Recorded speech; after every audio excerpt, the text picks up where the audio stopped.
you managed to do all of your duties and more, despite everything that's going on right now. So thank you so much. Another applause, please, for your president. Please.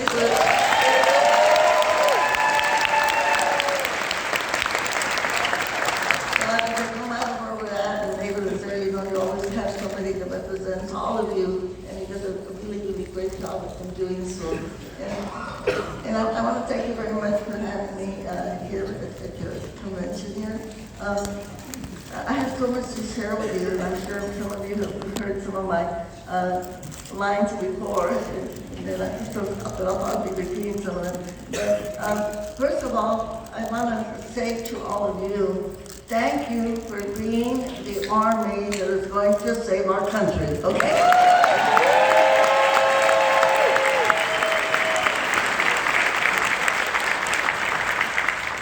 Because right now we are living in a moment of such violence and hatred, something that none of us ever thought that we would ever see in the United States of America.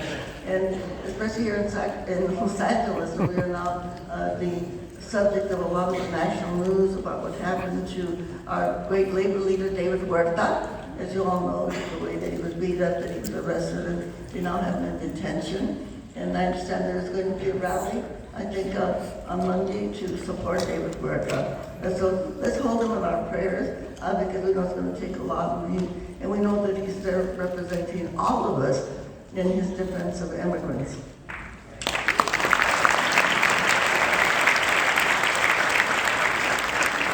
And when we think about this campaign against our immigrant community, and it's so ridiculous.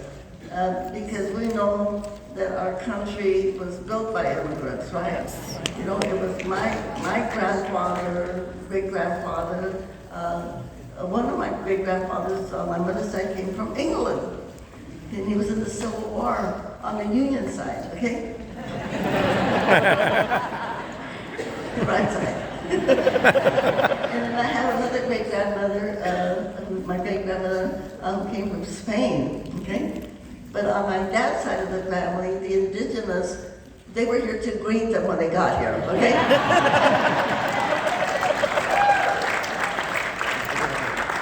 And these attack on our immigrants, and we know if we think of our indigenous population, South America, North America, this is the land of indigenous people.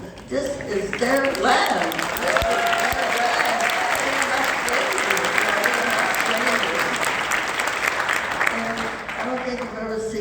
Cruelty, a barbarous way that they are being treated. And when we think of all that they contribute to the United States of America with the work that they do, taking care of our children, doing the hard work out there in our hotels and our factories, and picking the food that we eat every single day, they're being treated, it is terrible.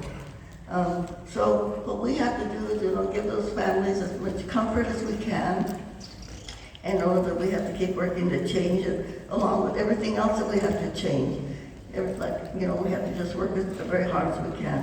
And you here represent the future, actually, because every day that you're in those classrooms with those children, and you are preparing them for the future of not only our country, but the future of the world by the lessons that you are teaching them. And we do know that we have to get rid of some of the isms, the ignorance, because it's the ignorance in our country that has created the hatred and the division that we are living in right now.